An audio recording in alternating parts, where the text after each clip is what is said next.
જો આ રીતે ભરેલા મરચા બનાવી લીધા તો શાકની પણ જરૂર નહીં પડે. તો આજે આપણે વઢવાણી મરચાને ભરીને બનાવીશું. એટલા ટેસ્ટી મસાલો ભરીશું કે મરચા ખાવામાં ખૂબ જ ટેસ્ટી લાગશે. રોટલો, ભાખરી કે રોટલી સાથે તમે સર્વ કરો તો શાકની પણ જરૂર નહીં પડે. તો ચાલો જોઈ લઈએ મરચા કેવી રીતે બનાવવા. તો મેં અહીંયા વઢવાણી મરચા લીધા છે. તો ટોટલ વજનમાં 250 ગ્રામ જેટલા મરચા છે. મરચાને મેં 2 પાણીથી ધોઈ લીધા છે અને મેં કોરા પણ કરી લીધા છે. તો હવે આપણે મરચામાં કટ લગાવી દઈશું. જે રીતે આપણે કોઈ પણ શાક કે પછી ભરવા સબ્જી બનાવતા હોય ત્યારે આ રીતે વચ્ચે કટ લગાવીએ છીએ. તો બસ એ જ રીતે મરચામાં વચ્ચે કટ લગાવીશું અને એમાં બીજ અને નસનો જે ભાગ છે એ આપણે કાઢી લેવાનો છે. કેમ કે આ મરચા તીખા હોય છે અને એમાં જે બીજનો ભાગ હોય તે વધારે તીખા બનાવે છે, એટલે આપણે બીજ બધા જ કાઢી લઈશું. જો તમને તીખાશ પસંદ હોય તો તમે અહીંયા આ સ્કીપ પણ કરી શકો છો. તો અહીંયા તમે જોઈ શકો છો મરચું અંદરથી એકદમ ખાલી મેં કરી દીધું છે. તો આવી જ રીતે બધા જ મરચાને મેં બીજ કાઢી અને કટ કરી લીધા છે. હવે આપણે મસાલો કરવા માટે અહીંયા બેસનને શેકવાનો છે. તો મેં અહીંયા ટોટલ 1 કપ જેટલો બેસન લીધો છે. તો બેસનને આપણે હંમેશા શેકીને જ મસાલો કરીશું તો એનો ટેસ્ટ ખૂબ જ સરસ આવશે. તો આપણે સ્લો ગેસ ઉપર બેસનને શેકીશું જેથી આપણું બેસન એકદમ સરસ રીતે શેકાઈ જાય. અને જ્યારે બેસન શેકાશે એટલે ઘરમાં એક સરસ મજાની ખુશ્બુ આવી છે. તો સમજી લેવાનું આપણું બેસન સરસ એવો શેકાઈ ગયો છે. તો અહીંયા આપણે બેસન સરસ એવો શેકાઈ ગયો છે, તમે જોઈ શકો છો. એને બળવા નથી દેવાનો.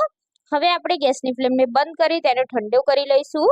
તો એક પ્લેટમાં મેં કાઢી લીધો છે. મસાલો કરીશું. મસાલામાં મેં અહીંયા સ્વાદ મુજબ મીઠું એડ કર્યું છે, હળદર એડ કરી છે, 1 ચમચી ધાણા જીરું પાવડર એડ કરીશું, અજમો એડ કરીશું અને 1 ચમચી મેં વરિયાળીનો પાવડર એડ કર્યો છે. તમે આખી વરિયાળી પણ એડ કરી શકો છો.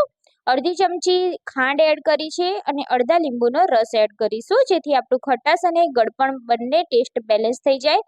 1 ચમચી જેટલું તેલ એડ કરી અને આપણે મસાલાને સરસ મિક્સ કરી લેવાનું છે.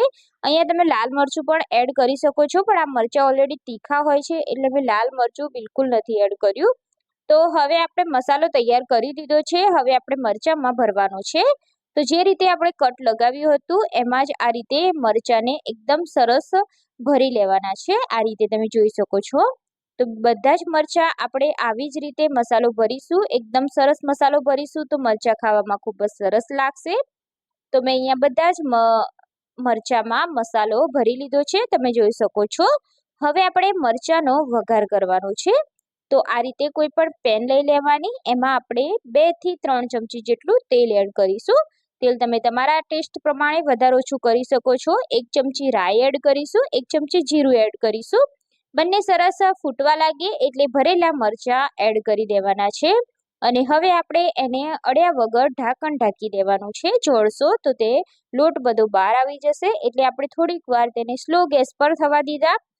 લગભગ 2 મિનિટ જેવું મેં થવા દીધું છે. અહીંયા નીચેની સાઈડ મરચાં સરસ રીતે કૂક થઈ ગયા છે. તો આ રીતે આપણે તેની સાઈડ ચેન્જ કરતા જઈશું અને બધી જ બાજુ મરચાંને આપણે તળી લેવાના છે. તો મરચાંને તળાતા લગભગ 5 થી 7 મિનિટ જેટલો સમય લાગે છે. અને આ રીતે તમે મરચાંને તળશો તો અંદરથી પણ મસાલો સરસ એવો શેકાઈ જશે, બિલકુલ કાચો નહીં રહે. હવે આપણે આ મરચાંને સરસ મિક્સ કરી લીધા છે. તો આપણો જે લોટ વધ્યો છે તેને આપણે ઉપરથી આ રીતે એડ કરી દેવાનો છે અને ફરીથી આપણે ઢાંકણ ઢાંકી અને એને થવા દેવાના છે. તો સૌથી પહેલાં આપણે મિક્સ કરી લઈશું અને ફરીથી ઢાંકણ ઢાંકી આપણે તેને 5 મિનિટ જેવું સ્લો ગેસ પર થવા દઈશું. વચ્ચે વચ્ચે હલાવતા રહેવાનું જેથી આપણા મરચાં બળી ના જાય. તો ઢાંકણ ઢાંકી આપણે 5 મિનિટ થવા દઈશું. તો મેં 5 મિનિટ જેવું થવા દીધું છે અને અહીંયા તમે જોઈ શકો છો કે આપણા મરચાં સરસ રીતે ફ્રાય થઈ ગયા છે. અંદરથી પણ બધો જ મસાલો એટલે કે લોટ બધો જ ચડી ગયો છે. તમે અહીંયા ટેસ્ટ કરી શકો છો. જો તમને મીઠું કે કંઈ ઓછું લાગતું હોય તો તમે એડ કરી શકો છો. તો અહીંયા આપણા મરચાં રેડી છે, એને નીચે ઉતારી લઈશું.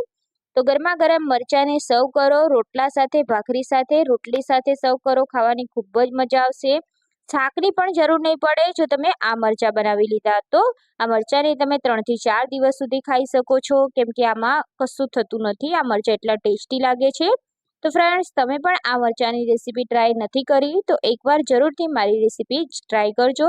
રેસીપી સારી લાગી હોય તો તમારા ફ્રેન્ડ સાથે શેર કરી દેજો. ચેનલ પર નવા હોય તો પ્લીઝ ચેનલને સબસ્ક્રાઈબ કરવાનું ના ભૂલતા. તો બાજુમાં પેલા બેલ આઇકોન પર ક્લિક કરી લેજો જેથી નવી નવી રેસીપીના નોટિફિકેશન આવે. તો ફરી મળીશું આપણે આવી જ નવી રેસીપી સાથે. ત્યાં સુધી બાય બાય, જય Shri Krishna. Thank you for watching.